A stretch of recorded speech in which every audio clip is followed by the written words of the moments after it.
ಗಜೇಂದ್ರಗಡ ಜೋಡು ರಸ್ತೆಯ ಬಿಎಸ್ಎನ್ಎಲ್ ಕಚೇರಿಯ ಬಳಿಯ ಕಲ್ಲಪ್ಪನವರು ಸಜ್ಜನರ್ ಮಳಿಗೆಯಲ್ಲಿರುವ ಎಸಿಎನ್ ಕಾರ್ಯಾಲಯದಲ್ಲಿ ಮಾನವ ಹಕ್ಕುಗಳು ಮತ್ತು ಭ್ರಷ್ಟಾಚಾರ ವಿರೋಧಿ ಸಂಸ್ಥೆ ನೂತನ ಪದಾಧಿಕಾರಿಗಳ ಅಧಿಕಾರಿ ಪದಗ್ರಹಣ ಮತ್ತು ಕಾರ್ಯಾಲಯ ಶನಿವಾರ ಸಂಜೆ ಉದ್ಘಾಟಿಸಲಾಯಿತು.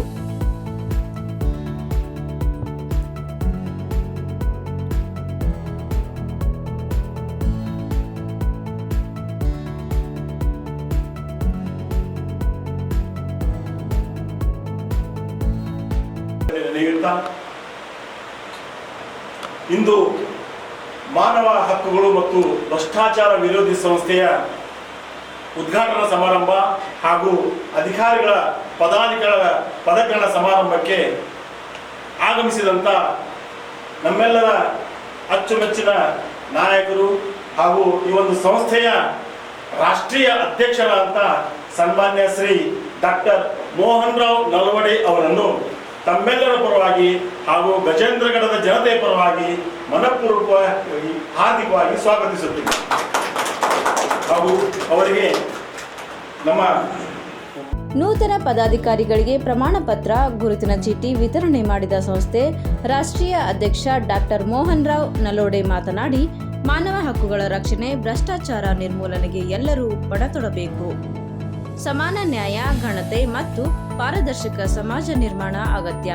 ಕಠಿಣ ಕಾನೂನು ಜಾರಿ, ತಂತ್ರಜ್ಞಾನದ ಅಳವಡಿಕೆ ಮತ್ತು ನಾಗರಿಕರ ಜಾಗೃತಿಯ ಮೂಲಕ ಭ್ರಷ್ಟಾಚಾರವನ್ನು ತಡೆಗಟ್ಟಿ ಹಕ್ಕುಗಳ ಉಲ್ಲಂಘನೆಯಾಗದಂತೆ ತಡೆಯಬಹುದು ಎಂದರು.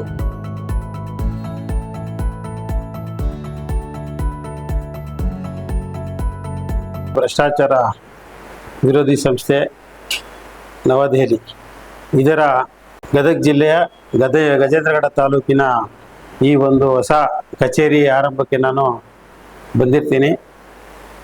ಈ ಒಂದು ಕಚೇರಿಯ ಉದ್ಘಾಟನೆ ಇವತ್ತು ಮಾಡೋದು ಲಕ್ಕಡೆ ಅಂತ ಹೇಳ್ಬೋದು. ಯಾಕೆಂದರೆ ಇದೇ ಒಂದು ಗದಗ ಜಿಲ್ಲೆಯ ಪಕ್ಕದ ಜಿಲ್ಲೆ ಯಾವುದು, ಬಾಗಲಕೋಟೆ ಜಿಲ್ಲೆಗೆ ನಮ್ಮ ರಾಜ್ಯದ ಸನ್ಮಾನ್ಯ ಮುಖ್ಯ ನ್ಯಾಯಮೂರ್ತಿಗಳು ಆಗಮಿಸಿದ್ದಾರೆ.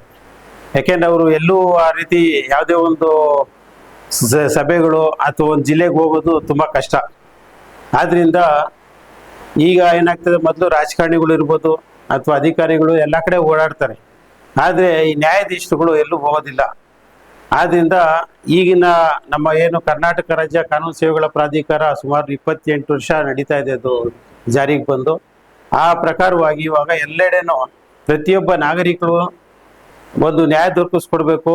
ಮನೆ ಮನೆಗೆ ನ್ಯಾಯ ಅನ್ನೋದು ನಮ್ಮ ನಡೆ ನ್ಯಾಯದ ಕಡೆ ಅನ್ನೋ ರೀತಿಯಲ್ಲಿ ನಮ್ಮ ನ್ಯಾಯಾಂಗ ಇಲಾಖೆ ಒಳ್ಳೊಳ್ಳೆ ಕಾರ್ಯಕ್ರಮಗಳನ್ನು ಹಮ್ಮಿಕೊಂಡು ಆ ಪ್ರಕಾರವಾಗಿ ಪ್ರತಿಯೊಂದು ವಾರ ಅಥವಾ 15 ದಿವಸಕ್ಕೆ ಒಂದೊಂದು ಜಿಲ್ಲೆಗೆ ನಮ್ಮ ಚೀಫ್ ಜಸ್ಟಿಸ್ ಆಫ್ ಕರ್ನಾಟಕ ಬರ್ತಾರೆ, ಮತ್ತು ಎಕ್ಸಿಕ್ಯೂಟಿವ್ ಚೇರ್ಮನ್ ಕಾಲ್ಸಾ ಅವರು ಬರ್ತಾರೆ. ಜೊತೆಗೆ ಎಲ್ಲ ಜಿಲ್ಲೆಗೆ ಸಂಬಂಧಪಟ್ಟ ಆಡಳಿತಾಧಿಕಾರಿಗಳಿರ್ಬೋದು ಅಥವಾ ತಾಲೂಕಿಗೆ ಸಂಬಂಧಪಟ್ಟ ಅಧಿಕಾರಿಗಳು ಎಲ್ಲರಿಗೂ ಒಂದು ಕಡೆ ಸೇರಿಸಿ ಆ ಸರ್ಕಾರದಿಂದ ಮತ್ತು ಆ ಇಲಾಖೆಯಿಂದ ಯಾವ್ಯಾವ ಒಂದು ಬೆನಿಫಿಟ್ಸನ್ನು ಪ್ರತಿಯೊಬ್ಬ ಪ್ರಜೆಗೆ ಸಿಗ್ತದೆ ಅನ್ನೋದನ್ನ ಅದು ತಿಳಿಸ್ಕೊಡ್ಬೇಕು ಅಂತ ಹೇಳಿ ಪ್ರತಿ ಕಡೆನೂ ನಾವು ಒಂದು ಸ್ಟಾಲ್ಗಳನ್ನು ಹಾಕ್ತೀವಿ. ಒಂದು 1000 ಜನ, ಇವತ್ತು ಸುಮಾರು 4000 ಜನ ಮೇಲೆ ಸೇರಿದ್ವಿ ಇವತ್ತು ನಾಗರಿಕರು. ಆ ರೀತಿ ಅವರಿಗೆಲ್ಲ ಏನು ಬೆನಿಫಿಟ್ ಬೇಕು, ಈಗ ಎಲ್ಲ ಇಲಾಖೆಯಲ್ಲಿ ಪೊಲೀಸ್ ಇಲಾಖೆಯಿಂದ ಏನು ಅನುಕೂಲಗಳಿದೆ, ಏನು ಬೆನಿಫಿಟ್ ಇದೆ, ಕೃಷಿ ಇಲಾಖೆ, ಮೀನುಗಾರಿಕೆ ಇಲಾಖೆ, ಮಹಿಳಾ ಮತ್ತು ಮಕ್ಕಳ ಇಲಾಖೆ, ಮತ್ತು ನಮ್ಮ ಕರ್ನಾಟಕ ರಾಜ್ಯ ಕಾನೂನು ಸೇವಾ ಪ್ರಾಧಿಕಾರ, ಈ ಥರ ಸುಮಾರು ಆಯೋಗಗಳಿಂದ ಏನೇನೋ ಬೆನಿಫಿಟ್ಸ್ ಇದೆ ಅದನ್ನೆಲ್ಲ ಒಂದೊಂದು ಕಡೆ ಸ್ಟಾಲ್ ಹಾಕಿ ಅದ್ರ ಬಗ್ಗೆ ಒಂದು ಅವೇರ್ನೆಸ್ಸನ್ನು ಕೂಡ ಮಾಡೋಂಥ ಕಾರ್ಯಗಳು ನಾವು ಪ್ರತಿ ತಿಂಗಳು ನಡೆಸ್ಕೊಂಡು ಬರ್ತಾ ಇದ್ದೀವಿ. ಆ ಪ್ರಕಾರವಾಗಿ ಇವತ್ತು ಮುಖ್ಯ ನ್ಯಾಯಮೂರ್ತಿಗಳು ಬಂದು ಇದರ ಇನಾಗ್ರೇಷನ್ನ ಮಾಡಿ ಎಲ್ಲರಿಗೂ ಸಹ ಒಂದು ಹೆಲ್ತ್ ಚೆಕಪ್ ಕ್ಯಾಂಪನ್ನು ಕೂಡ ಸಹ ಮಾಡ್ತಾ ಇದ್ದೀವಿ ಎಲ್ಲ ಕಡೆ. ಇದ್ರ ಜೊತೆಗೆ ಬಂದಂಥ ಜನಗಳಿಗೆ ಊಟದ ಸೌಕರ್ಯ, ಬಸ್ಸಿನ ವ್ಯವಸ್ಥೆ ಎಲ್ಲ ಮಾಡ್ತಾ ಇವತ್ತು ಸರ್ಕಾರದ ಕಡೆಯಿಂದ ಏನು ಮಾಡಬೇಕಂತ ಕೆಲಸಗಳನ್ನು ಮಾಡಿಸ್ತಾ ಇದ್ದಾರೆ. ನ್ಯಾಯಾಂಗ ಇಲಾಖೆ ಸರ್ಕಾರ ಮಾಡೋದನ್ನ ಇವ್ರು ಮಾಡಿಸ್ತಾ ಇದ್ದಾರೆ, ಜನಕ್ಕೆ ತಲುಪಿಸ್ಬೇಕಾಗೇನ ತಲುಪಿಸ್ತಾ ಇದ್ದಾರೆ.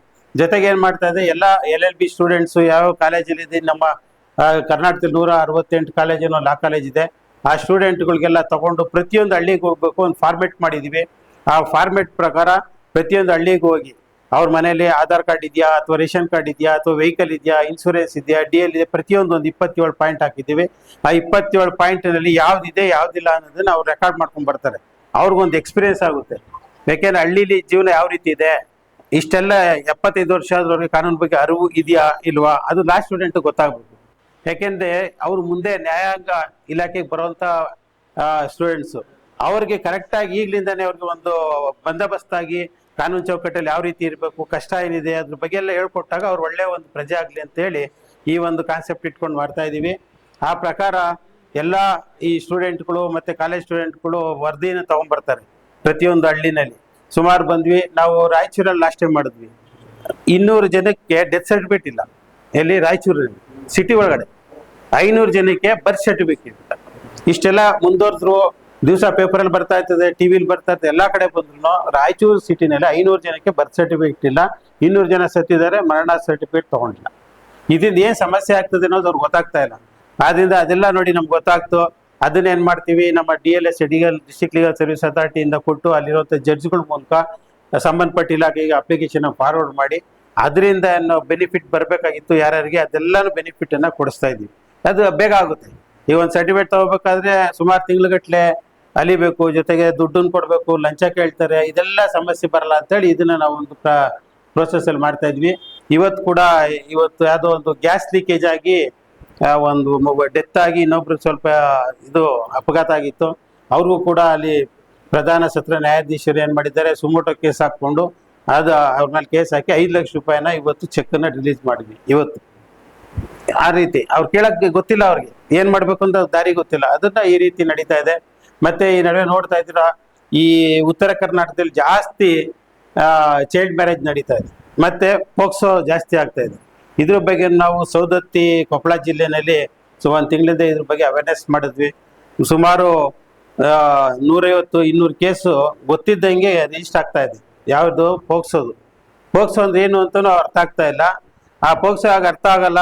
ನಮ್ಮ ಕಾನೂನು ಏನಿದೆ, ನಮ್ಮ ಸಂವಿಧಾನ ಚೌಕಟ್ಟು ಏನಿದೆ ನಮ್ಗೆ ಅರ್ಥ ಆಗ್ಲಿಲ್ಲ ಅಂದಮೇಲೆ ಇವತ್ತು ನ್ಯಾಯಾಂಗ ಇಲಾಖೆ ಅಥವಾ ಕಾನೂನು ಕೇಳಲ್ಲ.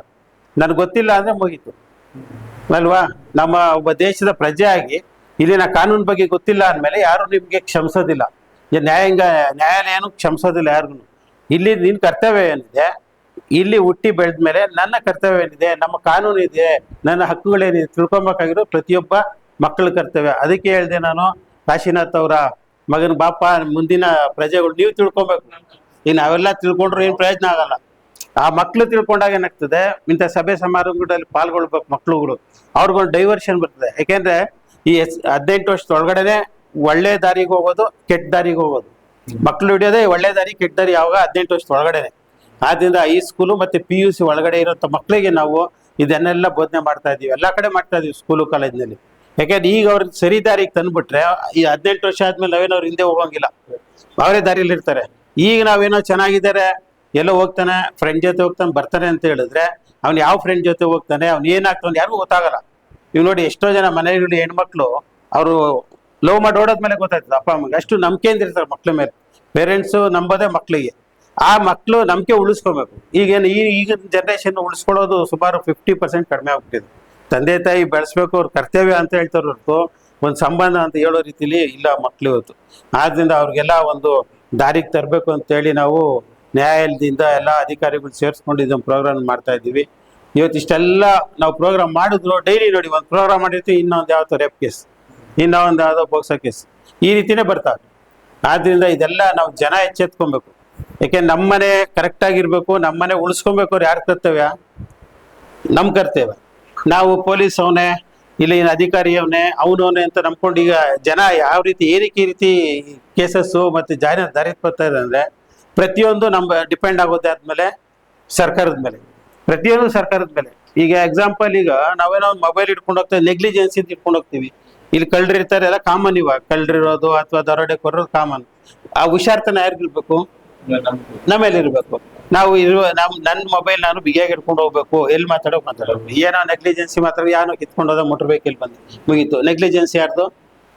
ನಮ್ದು. ಇಲ್ಲ ಕತ್ತು ಚೈನ್ ಹಾಕೊಂಡಿರ್ತಾರೆ ಲೇಡೀಸ್ಗಳು, ಚೈನ್ ಹಾಕೊಂಡು ಹೋಗೋದು, ಅಲ್ಲೇ ಕಸ ಗುಡ್ಸೋದು ಅಥವಾ ಏನೋ ಮಾಡೋದು ಶೋಕಿಗೆ. ಆ ಚೈನ್ ಹೊಡ್ಕೊಂಡಾದ್ಮೇಲೆ ಪೊಲೀಸರು ಹಿಂದೆ ಬಿಡೋದು, ಆಮೇಲೆ ಸರ್ಕಾರಕ್ಕೆ ಬ್ಲೇಮ್ ಮಾಡೋದು. ನಾನು ಚೈನ್ ಹೊಡ್ಕೊಂಡು ಹೋಗ್ಬಿಟ್ರು, ಸರ್ಕಾರ ಸರಿ ಇಲ್ಲ, ಪೊಲೀಸ್ ಸರಿ ಇಲ್ಲ. ಆ ಇದು ಯಾರಿಗೆ ಬೇಕು?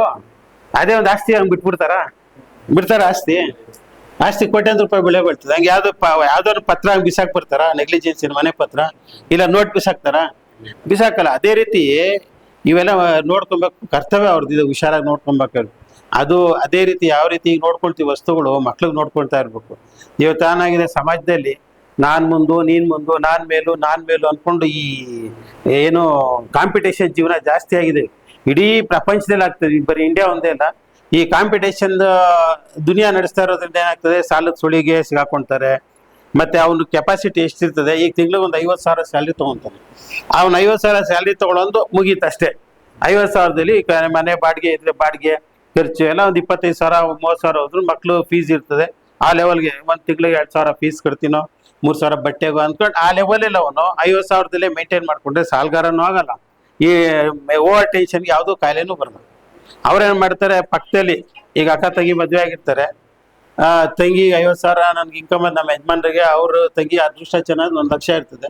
ಆ ಅಮ್ಮ ದೊಡ್ಡ ಸ್ಕೂಲ್ ಸೇರ್ತಿರ್ತಾಳೆ, ಇಲ್ಲ ಡೈಲಿ ಮಾಲೆಲ್ಲ ಹೋಗಿ ಬಟ್ಟೆ ಪರ್ಚೇಸ್ ಮಾಡ್ತಾಳೆ. ಆಮೇಲೆ ಫೋನ್ ಮಾಡಿ ಹೇಳೋದು, ನಾನು ಇವತ್ತು ಮಾಲ್ಗೆ ಹೋಗಿದ್ದೆ, ನನ್ನ ಮಗಂಗೆ ಅಲ್ಲಿ ಸೇರಿಸಿ. ಇವ್ರಿಗೆ ಏನಾಗ್ತದೆ ಅವಾಗ? ಇಂಪ್ರೆಸ್ ಮಾಡೋದು. ಇವ್ರಿಗೆ ಯಾವ ಇಂಪ್ರೆಸ್ ಆಯ್ತದೆ, ಇವ್ರೇನ್ ಮಾಡ್ತಾರೆ, ನಿಮ್ಮ ಯೋಗ್ಯತೆ ನಿಮ್ದು, ನನ್ನ ಯೋಗ್ಯತೆ ನಮ್ದು ಅಂತ ಹೇಳಕ್ಪಾನ. ಇಲ್ಲಿ ಗಂಡಂಗೆ ಪ್ರೆಸರ್ ಮಾಡ್ತಾರೆ. ನೋಡು ನಮ್ಮ ಅಕ್ಕ ಅಷ್ಟು ಸಂಪಾದನೆ ಮಾಡಿ ಹಂಗೆ ಹೋಯ್ತಾರೆ. ಇವ್ರು ಏನ್ ಮಾಡ್ಬೇಕು? ದಾರಿ ತಪ್ಪಲೇಬೇಕು. ನಾನು ಈಗ 50,000 1 ಲಕ್ಷ ಮಾಡ್ಬೇಕಾದ್ರೆ ಡಬಲ್ ಮಾಡ್ಬೇಕಾದ್ರೆ ದಾರಿ ತಪ್ತಾರೆ. ದಾರಿ ತಪ್ಪದ್ಮೇಲೆ ಸಾಲದ ಸುಳಿಗೆ ಸಿಗಾಕೊಳ್ಳೋದು, ಅಥವಾ ಇನ್ನೊಂದು ಸಾಲದ ಸುಳಿಗೆ ಸಿಗಾಕೊಂಡು ಪರವಾಗಿಲ್ಲ, ಅಡ್ಡದಾರಿ ಹಿಡಿದು ಬಿಟ್ರೆ ಗ್ಯಾಮ್ಲಿಂಗು ಅದು ಹಿಡಿದು ಫುಲ್ ಮನೆ ಸ್ಮ್ಯಾಶ್ ಆಗ್ಬಿಡುತ್ತೆ. ಈ ರೀತಿ ಇವತ್ತು ಪ್ರತಿಯೊಂದು ನಾನು ನೋಡ್ದಂಗೆ ಒಂದ್ ಮನೆಗೆ ಯಾರಿಗಾರು ಕೇಳ್ಕೊಳ್ಳಿ ಫೋನ್ ಮಾಡಿ, ಇಂಥದ್ದು ಇಶ್ಯೂಸ್ ನಡೀತಾ ಇರ್ತದೆ. ಆದ್ರಿಂದ ಇದೊಂದು ಆಸೆ ಬಿಡ್ಬೇಕು. ಯಾವುದು, ನಾನು ಈ ಗೌರ್ಮೆಂಟ್ ಸ್ಕೂಲಲ್ಲಿ ಓದೋರು ಪಾಸ್ ಆಗಲ್ವಾ? IAS IPS ಆಗಿಲ್ವಾ, ರಾಜಕಾರಣ ಆಗಿಲ್ವಾ, ಲಾಯರ್ಗಳಾಗಿಲ್ವಾ? ಎಲ್ಲ ಇಂಗ್ಲೀಷ್ ಮೀಡಿಯಂ. ಕೆಲಸ ಮಾತ್ರ ಗೌರ್ಮೆಂಟ್ ಕೆಲಸ ಆಗಬೇಕು. ಹೈಸ್ಕೂಲ್ ನೀವು ಇಂಗ್ಲೀಷ್ ಮೀಡಿಯಮು ಅಥವಾ ಒಳ್ಳೆ ಕಾನ್ವೆಂಟು, ಅದೇ MBBS ಸೇರಿಸಿ. MBBS ಇಂಜಿನಿಯರಿಂಗ್ ಸೇರ್ಸಲ್ಲ. ಯಾಕೆ ಹೇಳಿ? ಡೊನೇಷನ್ ಜಾಸ್ತಿ ಅಲ್ಲ, ಕೋಟ್ಯಾಂತರ ರೂಪಾಯಿ ಕೊಡ್ಬೇಕು. ಆವಾಗ ಗೌರ್ಮೆಂಟ್ ಕೊಟ್ಟಾಗಬೇಕು. ಅದೇ ಅದಕ್ಕೆ ಮುಂದೆ ಓದ್ಬೇಕಾದ್ರೆ ಗೌರ್ಮೆಂಟ್ ಕೊಟ್ಟಾಗಬೇಕು. ಈ ರೀತಿ ವ್ಯವಸ್ಥೆನೇ ಹದಗೆಡ್ತಾ ಇದೆ. ಆದ್ರಿಂದ ಇದು ನಮ್ಮಲ್ಲಿ ಪ್ರತಿಯೊಬ್ಬ ವ್ಯಕ್ತಿಯೂ ಇದ್ರ ಬಗ್ಗೆ ಕಾಳಜಿ ವಹಿಸಿ ಮುಂದಾಚರಣೆ ಮಾಡಬೇಕು. ಯಾಕಂದ್ರೆ ಇವತ್ತು ನಾವು ಬಂದಂತ ದಾರಿ 75 ವರ್ಷ ಮುಗಿದೋಗಿದೆ. ನಮ್ಮ ಸ್ವಾತಂತ್ರ್ಯ ಬಂದು 75 ವರ್ಷದಿಂದ ಏನು ಚೇಂಜಸ್ ಆಗಿದೆ. ಬ್ರಿಟಿಷ್ನವ್ರ ಕಾಲದಲ್ಲಿ ಏನಿದ್ವಿ ಅದೇ ಜಮೀನು, ಅದೇ ಮನೆ, ಅದರಲ್ಲೇ ಇದ್ದೀವಿ, ಅದೇ ಸಿಸ್ಟಮಲ್ಲಿ ಇದ್ದೀವಿ. ಮತ್ತೆ ಏನು ಬ್ರಿಟಿಷ್ನವ್ರು ಇದ್ದಾಗ ನಮ್ಗೆ ಗೊತ್ತಿಲ್ಲ, ಅವಾಗಿನ ನೆಮ್ಮದಿ ಇದ್ರು ಅನಿಸ್ತದೆ ಜನ. ಇಷ್ಟೊಂದು ಕೇಸಸ್ ಏನ್ ಸರ್ ಕೇಸ್ಗಳು ಇದ್ವಾ ಇಷ್ಟೊಂದು? ಅವಾಗ ಆ ಕಾಲದಲ್ಲಿ ನೆಮ್ಮದಿಯಾಗಿದ್ರು, ಭಯ ಇತ್ತು. ಈಗ ಯಾವ ಭಯ ಇಲ್ಲ. ಈಗ ಎಲ್ಲ ಬಿಟ್ಕೊಡ್ತಾ ಇದ್ದಾರೆ ಎಲ್ಲಾರ್ಗು. ಇದೇ ರೀತಿ ಆದ್ರೆ ನಮ್ಮ ಮಕ್ಳು ಮುಂದೆ ಬ್ರಿಟಿಷ್ನವ್ರಿಗೆ ಜೀತದಾಳಾಗಿದ್ರಲ್ಲ ನಮ್ಮ ಇಂಡಿಯನ್ಸು, ಆ ರೀತಿ ನಮ್ಮವ್ರಿಗೆ ಜೀತದಾಳಾಗಿ ನಮ್ಮ ಮಕ್ಳು ಇರ್ಬೇಕಾಗ್ತದೆ. ಎಲ್ಲ ಇರೋ ಆಸ್ತಿ ವಸ್ತುಗಳು ಎಲ್ಲ ಕಿತ್ಕೊಂಡು ಒಂದು 20-30 ಜನ ರಾಷ್ಟ್ರ ಆಡಳಿತ ರಾಷ್ಟ್ರನ ಅವ್ರ ಕೈಗೆ ಹಿಡ್ಸಿ ತಗೊಳ್ಳೋಂಥ ಮೂವ್ಮೆಂಟ್ ಬರ್ತಾ ಇದೆ. ಇವತ್ತು ನೋಡ್ತಾ ಇದ್ರೆ ಮೊದ್ಲಿತ್ತು ಬ್ರಿಟಿಷರ್ ಬರ್ತ ಮುಂದೆ ನಾವು ಫಿಲಮ್ಗಳಲ್ಲಿ ನೋಡಿದ್ದೀವಿ. ಒಬ್ಬ ಗೌಡ್ರಿದ್ರೆ ಊರಲ್ಲಿ ಜಮೀನ್ದಾರ್ ಇದ್ರೆ ಅವ್ರ ಮನೆಗೆ ಹೋಗ್ಬೇಕು, ಅವ್ರು ಹೇಳ್ದಂಗೆ ಕೇಳ್ಬೇಕು, ಫಸ್ಟ್ ಅವ್ರ ಕೆಲಸ, ದುಡ್ಡು ಕೊಡಲ್ಲ ಅವರು. ಈ ರೀತಿ ಜೀತದ ಪದ್ಧತಿಲಿತ್ತು. ಆಮೇಲೆ ಬ್ರಿಟಿಷ್ನವ್ರು ಬಂದ್ಮೇಲೆ ಅದೆಲ್ಲ ಕಡಿಮೆ ಆಯ್ತು. ಈಗ ಮತ್ತೆ ಸ್ವಾತಂತ್ರ್ಯ ಬಂದ್ಮೇಲೆ ಮತ್ತೆ ನಮ್ಮ ಪರಿಸ್ಥಿತಿ ಅಲ್ಲಿಗೆ ಬರ್ತಾ ಇದ್ದೀವಿ. ಇನ್ ಪ್ರಯೋಜನ ಏನು ಸ್ವಾತಂತ್ರ್ಯ ತಗೊಂಡು? ಇವತ್ತು ಸುಮಾರು ಜನ ಕೇಳ್ತಾರೆ, ನಿಮ್ಗೆ ಏನ್ ಲಾಭ, ಇಷ್ಟೆಲ್ಲ ಓಡಾಡ್ತೀರಾ, ಇಷ್ಟೇ ಬಿಸ್ನೆಸ್ ಮಾಡ್ಕೊಂಬೋದಲ್ಲ? ನನಗೆ ಕೇಳ್ತಾರೆ, ನೀವು ಸೋಷಿಯಲ್ ವರ್ಕ್ ಯಾಕೆ ಮಾಡ್ಬೇಕು, ಇದರಿಂದ ಏನ್ ಲಾಭ, ಇವೆಲ್ಲ ಕೇಳ್ತಾರೆ. ಏನ್ ಹೇಳ್ತೀರ ಅಂತ ಈಗ ಮಾಡೋರ್ಗು ಒಂದ್ ಸ್ವಲ್ಪ ಇರಿಸು ತಂದ್ಬಿಡ್ತಾರೆ. ಅದಕ್ಕೆ ಈಗ ನಾವು ಈಗ ನೋಡಿ, ಒಂದು 5 ಜನ ಸೇರಿರ್ತೀವಿ, ನಾಳೆ 50 ಜನ ಆಗ್ಬೋದು, ಇಲ್ಲ 500 ಜನ ಮಾಡೋ ಕೆಲಸ 50 ಜನ ಮಾಡ್ಬೋದು. ಈ ರೀತಿ ಇದು ಕಾನೂನು ಇರೋದ್ರಿಂದ ಕಾನೂನು ಚೌಕಟ್ಟಲ್ಲಿ ನಮ್ಗೆ ಜನನೂ ಬೇಕಿಲ್ಲ. ಜನ ಇಟ್ಕೊಂಡು ಏನ್ ಮಾಡ್ತೀರಾ? ಈಗ ಯಾವ್ದೋ 1000 ಕೇಸ್ ಇರ್ತವೆ, ಹೊಡೆದಾಡ್ತಾರೆ. ಹೋಗೋದು ಯಾರು? ಒಬ್ರೆ ಅಡ್ವೊಕೇಟ್. ಎಲ್ಲಿ ನ್ಯಾಯಕ್ಕೆ ಹೋರಾಟ ಮಾಡೋದು ಒಬ್ರೆ. ಈ ಕಾವೇರಿ ಗಲಾಟೆ ನಡೀತದೆ, ಪ್ರೊಟೆಸ್ಟ್ ಮಾಡ್ತಾರೆ, ಇಡೀ ಕರ್ನಾಟಕ ಹೊಡೆದಾಡಿ ಬಸ್ ಬೆಂಕಿ ಇಕ್ಕಿ ಮನೆ ಬೆಂಕಿ. ರಿಸಲ್ಟ್ ಏನಾದ್ರು ಬರ್ತದೆ? ಅದರಿಂದ ಏನು ಬರಲ್ಲ. ಅದಕ್ಕೆ ನ್ಯಾಯಾಧೀಶರು ಇರ್ತಾರೆ, ನ್ಯಾಯವಾದಿಗಳು ಇರ್ತಾರೆ, ಅವ್ರಿಗೆ ನಾವು ಕೋಆಪರೇಟ್ ಮಾಡ್ಬೇಕು. ನ್ಯಾಯ ದೊರಕಿಸ್ಕೊಡಕ್ಕೆ ಏನೇನು ಬೇಕು, ಅದಕ್ಕೆ ಸಾಕ್ಷಿ ಆಧಾರ ಬೇಕಾ, ನನ್ಗೆ ಗೊತ್ತಿರೋದು ಹೇಳಿ ಅವ್ರು ನಾವು ಒಂದು ಸ್ವಲ್ಪ ಪ್ರೋತ್ಸಾಹ ಕೊಟ್ರೆ ಆಟೋಮೆಟಿಕ್ಸ್ ಅದ್ಬಿಟ್ಬಿಟ್ಟು ಸ್ಟ್ರೈಕ್ ಮಾಡಿದ್ರೆ ಏನಾಗ್ತದೆ? ಆದ್ರಿಂದ ನಾವು ಒಬ್ಬರೇ ಮಾಡೋಂಥ ಕೆಲಸಗಳು ಇವತ್ತು ಕಾನೂನು ಚೌಕಟ್ಟಲ್ಲಿ ಇದೆ. ಒಂದು ಪೆನ್ನು ಪೇಪರ್ ಲಾಗೋ ಕೆಲಸ ಏನ್ರೂ ಆಗಲ್ಲ. ಆದ್ರಿಂದ ಈ ಪೆನ್ನು ಪೇಪರ್ ಕೆಲಸ ನಮ್ಮ human rights aunty corruption forum ಮಾಡ್ತಾ ಇದ್ವಿ. ಸುಮಾರು 15 ವರ್ಷದಿಂದ ಇದು ಮಾಡ್ತಾ ಇದ್ದೀವಿ. ಮತ್ತೆ ಈಗ ಫೋಕ್ಸೋದು ಸುಮಾರು ಕಡೆ ನಡೀತಾ ಇದೆ. ದಯವಿಟ್ಟು ನೀವೆಲ್ಲ ಒಂದು ಅವೇರ್ನೆಸ್ ಮಾಡಿ. ಹೆಂಗಿರು ಚಾನಲ್ ಇರೋದ್ರಿಂದ ನೀವು 1 ಲಕ್ಷ ಜನ 2 ಲಕ್ಷ ಜನಕ್ಕೆ ನೀವು ರೀಚ್ ಮಾಡಿಸ್ಬೋದು ಈ ವಿಷಯ. ನಾವು ಅಲ್ಲಿ ಹೋಗಿ ಇಲ್ಲೋಗಿ ಮೀಟಿಂಗ್ ಮಾಡೋದ್ ಬದಲು ಅಟ್ಲೀಸ್ಟ್ ವಾರದಲ್ಲಿ ಒಂದು ಟೈಮು ಇದ್ರ ಬಗ್ಗೆ ಯಾವುದು ಒಂದು ಕಾನ್ಸೆಪ್ಟ್ ಇಟ್ಕೊಳ್ಳಿ. ನ್ಯಾಯದ ಬಗ್ಗೆ ಈಗ ನಿಮ್ಮ ಮೇಲೆ ವಕೀಲರು ಇರ್ತಾರೆ, ಅವ್ರು ಕರ್ಕೊಂಬಂದು ಒಂದೊಂದು ದಿವಸ ಒಂದೊಂದು ಕಾನ್ಸೆಪ್ಟ್. ಇಲ್ಲಿ ಏನು ಜಾಸ್ತಿ ಸಮಸ್ಯೆ ಇರ್ತದೆ ಈಗ ಚೈಲ್ಡ್ ಮ್ಯಾರೇಜ್ ಅದು ಏನು ಸಮಸ್ಯೆ ನೀವು ನೋಡಬೇಕು. ವಿಡಿಯೋ ಅಲ್ಲಿ ಹಾಕಿದ್ವಲ್ಲ ಚೈಲ್ಡ್ ಮ್ಯಾರೇಜ್ ಮಕ್ಳದು ಹೇಳ್ಕಲ್ಲಿ, ಆ ರೀತಿ ಒಂದು ವಿಡಿಯೋ ಸುಮ್ಮನೆ ಪ್ಲೇ ಮಾಡಿ ಎಷ್ಟು ಜನಕ್ಕೆ ಹೊಟ್ಟೆ ಹೊಡೆದಿರ್ತದೆ ಹೇಳಿ, ಕಣ್ಣಲ್ಲಿ ನೀರು ಬಂದಿರ್ತದೆ. ನೋಡಿದ್ರ ನೀವು ಕಣ್ಣಲ್ಲಿ ನೀರು ಬರಬೇಕು ಆ ತರ ಹೆಣ್ಮಕ್ಳು ಆಕ್ಟಿಂಗ್ ಮಾಡಿದ್ದಾರೆ. ಏನಕ್ಕಪ್ಪ ಮದುವೆ ಮಾಡ್ತೀರಾ ಆಡೋ ವಯಸ್ಸು, ಈ ತರ ನಾವು ಆಡೋ ವಯಸ್ಸಿನ ಮದುವೆ ಯಾಕೆ ಮಾಡ್ತೀರಾ? ಅದು 15 ವರ್ಷಕ್ಕೆ ಮದುವೆ ಮಾಡಿ 18 ವರ್ಷಕ್ಕೆ ಮಕ್ಕಳಾಗಿ 30 ವರ್ಷಕ್ಕೆ ಮಕ್ಕಳಾಗಿ ಬಾಲ್ಯ ವಿವಾಹ ಮಾಡಿ ಇದರಿಂದ ಏನೇ ಸಮಸ್ಯೆಗಳು ಮಾಡಿದ್ದಾರೆ ಅಂಥದ್ದು ಒಂದೊಂದು ಕ್ಲಿಪ್ಪಿಂಗ್ಸ್ ನೀವು ಬರೀ 2 ನಿಮಿಷ ಒಂದು ಟಿವಿನಲ್ಲಿ ಹಾಕ್ಬಿಟ್ರೆ ಎಷ್ಟೋ ಜನಕ್ಕೆ ಅದು ಮರುಗ್ತದೆ. ಈಗ ನಾವ್ ಎಷ್ಟೇ ಹೇಳಿದ್ರು ಈ ಫಿಲಮ್ ಅಲ್ಲಿ ಅವ್ರು ಅಟ್ರಾಕ್ಟ್ ಆದಂಗೆ ನಾವು ಮಾತಲ್ಲಿ ಅಟ್ರಾಕ್ಟ್ ಆಗಲ್ಲ. ಈಗ ಅದ್ ನೋಡಿದ ತಕ್ಷಣ ಯಾರೋ ಒಬ್ರು ನನ್ನ ಮಗ್ಳಿಗೆ ಮದುವೆ ಮಾಡಬಾರ್ದು ಅನ್ನೋ ಡಿಸೈಡ್ ಮಾಡ್ಕೊಂಡ್ಬಿಡ್ತಾರೆ. Below age. ಆದ್ರಿಂದ ಅದೆಲ್ಲ ನಾವು ಈ ಫಿಲಮು ಚಿತ್ರದ ಮೂಲಕ ಕೊಟ್ರೆ ಒಳ್ಳೇದು. ಮೊದಲೆಲ್ಲ ಊರುಗಳು ಬಂದು ಡ್ರಾಮಾ ಮಾಡೋರು, ಅದರಿಂದ ಎಷ್ಟೋ ಬುದ್ಧಿ ಕಲಿತಾ ಇದ್ದ ನಾವು. ಆಮೇಲೆ ಸ್ಕೂಲ್ಗೆ ಬಂದು ಡ್ರಾಮಾ ಮಾಡೋರು, ಏನೇನು ಹೇಳ್ಕೊಡೋರು, ಅದು ಇವತ್ತು ನಮ್ಗೆ ಜ್ಞಾಪ ಐತೆ. ಆದ್ರಿಂದ ಅಂತ ಕೆಲ್ಸಗಳು ನೀವು ಚಾನಲ್ ಇಂದ ಮಾಡಿದ್ರೆ ತುಂಬಾ ಒಳ್ಳೇದು. ಒಂದು ವಾರದಲ್ಲಿ 1-2 ಪ್ರೋಗ್ರಾಮ್ ಫಿಕ್ಸ್ ಮಾಡ್ಕೊಂಡು ಜನ ವೇಟ್ ಮಾಡ್ಬೇಕು. ಕಾನೂನು ಸಲಹೆ, ಇವತ್ತು ಕಾನೂನಿಂದ ನಮ್ಗೊಂದು ಏನೋ ಸಿಗ್ಬೋದು ಇವ್ರ ಕಡೆಯಿಂದ ಅನ್ನೋದು ಮಾಹಿತಿ ಸಿಗ್ಬೋದು ಅನ್ನೋದು ವೇಟ್ ಮಾಡ್ಬೇಕು. ಆದ್ರಿಂದ ನೀವು ಅದೊಂದು ಮಾಡ್ಕೊಂಡ್ರೆ ನಮಗೂ ತುಂಬಾ ಒಂದು ಹೆಮ್ಮೆ ಅಂತ ಹೇಳ್ಬೋದು. ಒಂದು ಲೋಗೋ ಹಾಕೊಳ್ಳಿ, ನಮ್ದು ಹ್ಯೂಮನ್ ರೈಟ್ಸ್ ಹಾಕೊಳ್ಳಿ. ಹ್ಯೂಮನ್ ರೈಟ್ಸ್ ಲೋಗೋಲಿ ಕಾನೂನು ನೆರವು ಅರಿವು ಅಂತ ಒಂದು ಪ್ರೋಗ್ರಾಮ್ ಮಾಡ್ಬಿಟ್ಟು ಜನ ನೋಡುವಂತ ಟೈಮ್ ಹಾಕೊಳ್ಳಿ. ಒಂದು ಸಂಜೆ ಟೈಮ್ ಯಾವಾಗ ಒಂದು ಟೈಮ್ ಹಾಕ್ಬಿಟ್ಟು, ಯಾವ್ದು ಈ ಸೀರಿಯಲ್ಗಳು ಇರಬಾರ್ದು. ಯಾಕೆಂದ್ರೆ ಎಲ್ಲ ಅಡಿಕ್ಟ್ ಆಗ್ಬಿಟ್ಟಿದ್ದಾರೆ ಸೀರಿಯಲ್ಗೆ. ಊಟದ ಟೈಮ್ಗೂ ಅವಾಗ ಹಾಕಿದ್ರೆ ನೋಡುವಂತ ಅದು ಇಂಥದ್ದೆಲ್ಲ ಕಾನ್ಸೆಪ್ಟ್ಗಳು ನಾನು ಕಳಿಸ್ಕೊಡ್ತಾ ಇರ್ತೀನಿ ಯಾವ್ಯಾವ್ದು ಅಂತ ಹೇಳಿ. ಇಂಥ ಮೂವೀಸ್ ಎಲ್ಲ ಇದೆ ನಿಮಿಷ ಮಾಡ್ತಾ ಇರ್ತೀವಿ.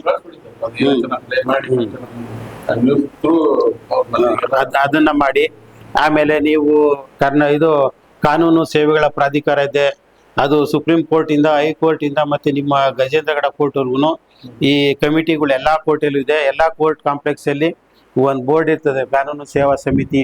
ತಾಲೂಕು ಮಟ್ಟದಲ್ಲಿ, ಜಿಲ್ಲಾ ಮಟ್ಟದಲ್ಲಿ ಕಾನೂನು ಸೇವೆಗಳ ಪ್ರಾಧಿಕಾರ, ಆಮೇಲೆ ಹೈಕೋರ್ಟ್ ಅಲ್ಲಿ ಕಾನೂನು ಸೇವೆಗಳ ಪ್ರಾಧಿಕಾರ, ಅಲ್ಲಿ ನ್ಯಾಷನಲ್ ಲೀಗಲ್ ಸರ್ವಿಸ್ ಅಥಾರಿಟಿ ಅಂತ ಇರ್ತದೆ. ಅದು ಕರ್ತವ್ಯಗಳು ಸುಮಾರು 30 ವರ್ಷ ಆಗಿದೆ ಯಾವುದೊಂದು ಲಾಂಚ್ ಆಗಿ. ಆದ್ರೂ ಇವತ್ತು ಎಷ್ಟು ಜನಕ್ಕೆ ಈ ಕಾನೂನು ಸೇವಾ ಪ್ರಾಧಿಕಾರದ ಬಗ್ಗೆ ಗೊತ್ತಿಲ್ಲ. ಯಾರು ಕೇಳಿ ಗೊತ್ತೇ ಇಲ್ಲ ಅಂತಾರೆ, ಅದ್ರ ಬಗ್ಗೆ ನಾಲೆಡ್ಜೇ ಇಲ್ಲ. ನಾಲೆಡ್ಜ್ ಕೊಡ್ಬೇಕಿರೋದು ಯಾರು? ಈಗ ನಾವು ರಚನೆ ಮಾಡಿದ್ದೀರಾ ನೀವು ಹ್ಯೂಮನ್ ರೈಟ್ಸ್, ಇಷ್ಟು ಜನ ಆಗೋಯ್ತು. ನಾವು ಮುಂದುವರ್ಸ್ಕೊಂಡು ಹೋಗ್ಬೇಕಿರೋದು ಯಾರ ಕೆಲಸ? ಎಲ್ಲರೂ ಕೆಲಸ. ನಾವು ಈ ತರ ಇದ್ದೀವಿ, ಸಿಗ್ದವ್ರಿಗೆ ಹೇಳೋದೇನೋ ಒಂದು ಅರಿವು ಮಾಡ್ಕೊಂಡ್ರೆ ಇಲ್ಲಿದೆ ನಮ್ದು ಹ್ಯೂಮನ್ ರೈಟ್ಸ್ ಗೊತ್ತಾಗ್ತದೆ. ನಾವು ಸುಮ್ಮನೆ ಬೋರ್ಡ್ ಹಾಕೊಂಡು ನಾವು ಸುಮ್ಮನೆ ಇದ್ಬಿಟ್ರೆ ಬರೀ 5 ಜನ ಗೊತ್ತಿರ್ತದೆ. ಆ ರೀತಿ ಕಾನೂನು ಸೇವೆಗಳ ಪ್ರಾಧಿಕಾರ ಏನೋ ಇದೆ, ಇದು 30 ವರ್ಷ ಏನೋ ನಡೀತಾ ಇದೆ ಇದು ರಚನೆ ಆಗಿ. ಆದ್ರೂ ಕೂಡ ಇವತ್ತು ಈ ಕೊರೋನಾ ಯಾವಾಗ ಬಂತು, ಕೊರೋನಾ ಬಂದ್ಮೇಲೆ ಆಗಿರೋಷ್ಟು ಫಾಸ್ಟ್ ಆಗಿ ಪ್ರಚಾರ ಆಗಿರೋದು ಅದಕ್ಕೆ ಮುಂದೆ ಇರ್ಲಿಲ್ಲ.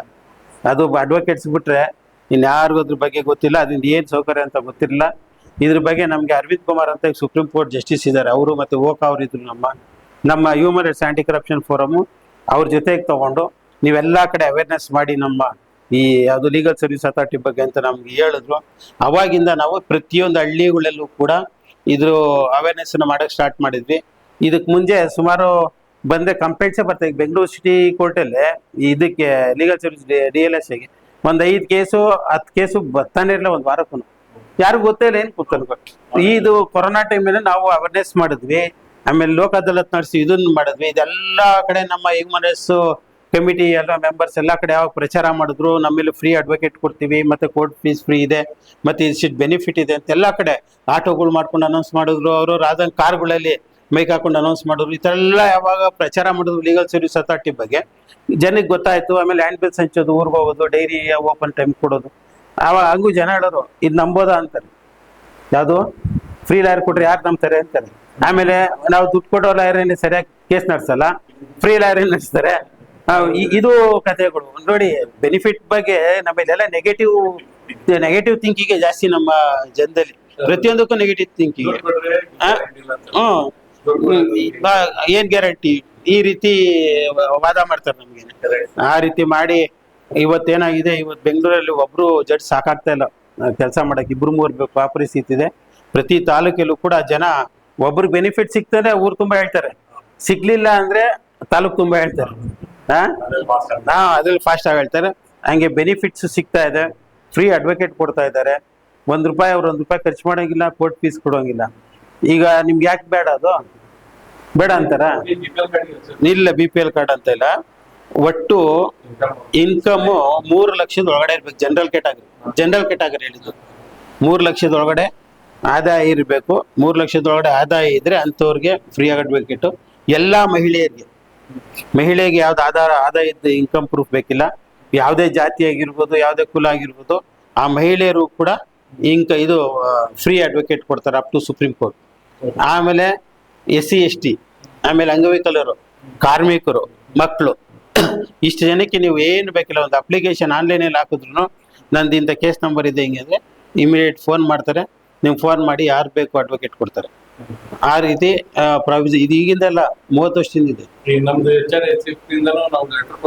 ಲೆಟರ್ ಏನ್ ಬೇಕಾಗಿಲ್ಲ, ರೆಕಮೆಂಡ್ ಮಾಡಿ ಕಳಿಸಿ ಅಷ್ಟೇ. ಅದ್ ಬಿಟ್ರೆ ಇನ್ನೇನು. ಆಮೇಲೆ ಅವ್ರಿಗೆ ಅಂತ ಕೋರ್ಟ್ ಫೀಸ್ ಕಟ್ಬೇಕಾಗ್ತದೆ. ಅದೆಲ್ಲ ಕೋರ್ಟ್ ಫೀಸ್ ಕೋರ್ಟ್ ಇಂದಾನೆ ಕಟ್ತಾರೆ. ಇವ್ರು ₹1 ಕೊಡೋಂಗಿಲ್ಲ. ಅಡ್ವೊಕೇಟ್ ಕೊಡ್ತಾರೆ, ಸುಪ್ರೀಂ ಕೋರ್ಟ್ ಅವರು ಕೊಡ್ತಾರೆ. ಪ್ರಮಾಣ ಪತ್ರ, ಗುರುತಿನ ಚೀಟಿ ವಿತರಣೆ. ನೂತನ ಅಧ್ಯಕ್ಷ ಕಾಶಿನಾಥ್ ಸಾ ಮಿಸ್ಕಿನ್,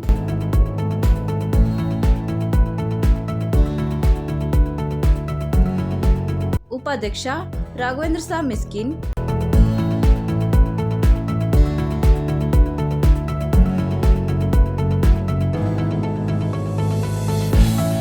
ಪ್ರಧಾನ ಕಾರ್ಯದರ್ಶಿ ರಾಘವೇಂದ್ರ ಕುಲಕರ್ಣಿ,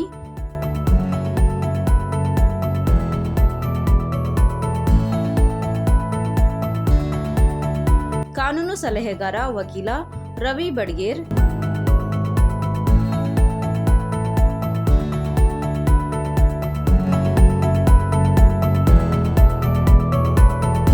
ಕಾರ್ಯಕಾರಿ ಮಂಡಳಿಗೆ ವೀರಣ್ಣ ಚಿನ್ನೂರ, ಮಂಜುನಾಥ್ ಯರ್ಗೇರಿ, ಗುರುನಾಥ್ ಸಾ ಮಿಸ್ಕಿನ್ ಪ್ರಮಾಣ ಪತ್ರ, ಗುರುತಿನ ಚೀಟಿ ಪಡೆದರು.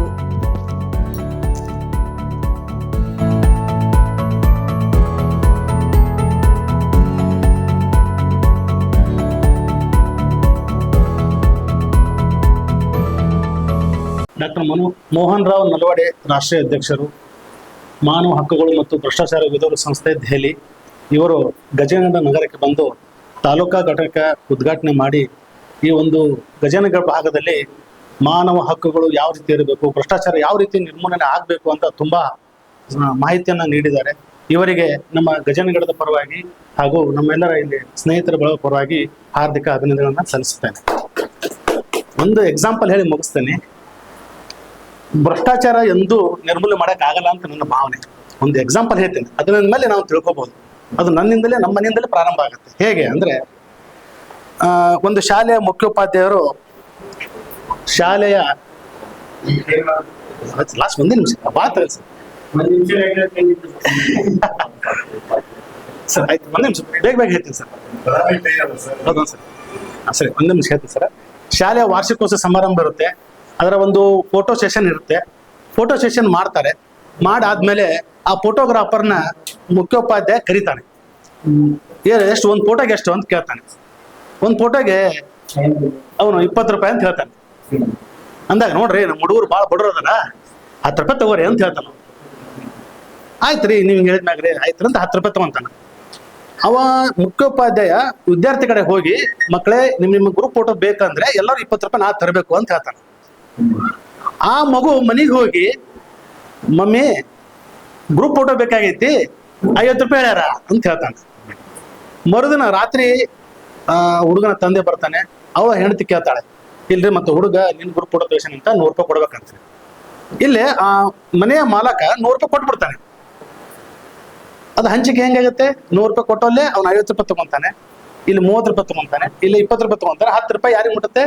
ಫೋಟೋಗ್ರಾಫರ್ ಮುಟ್ಟುತ್ತೆ. ಸೊ ಈ ತರ ಆದಾಗ ಭ್ರಷ್ಟಾಚಾರ ಹೆಂಗಿಲ್ಲತ್ತೆ ಹೇಳಿ. ಸೊ ಅದೇ ಒಂದು ಇದು ಇರ್ಲಿ. ಆದಷ್ಟು ನಮ್ಮ ಶಕ್ತಿಯುತವಾಗಿ ನಾವು ನಮ್ಮ ತಲೆಯನ್ನು ಉಪಯೋಗಿಸಿ ಇಲ್ಲಿ ನಡೆಯುವಂತಹ ಭ್ರಷ್ಟಾಚಾರಗಳನ್ನ ನಾವು ಗ್ಯಾರಂಟಿ ನಿರ್ಮೂಲನೆ ಮಾಡೋಣ. ಇದಕ್ಕೆ ನಮ್ಮ ಅಧ್ಯಕ್ಷರ ಸಹಕಾರಿ ಇದೆ ಅಂತ ಹೇಳ್ತಾ ನಾನು 2 ಮಾತು ಮುಗಿಸ್ತೇನೆ.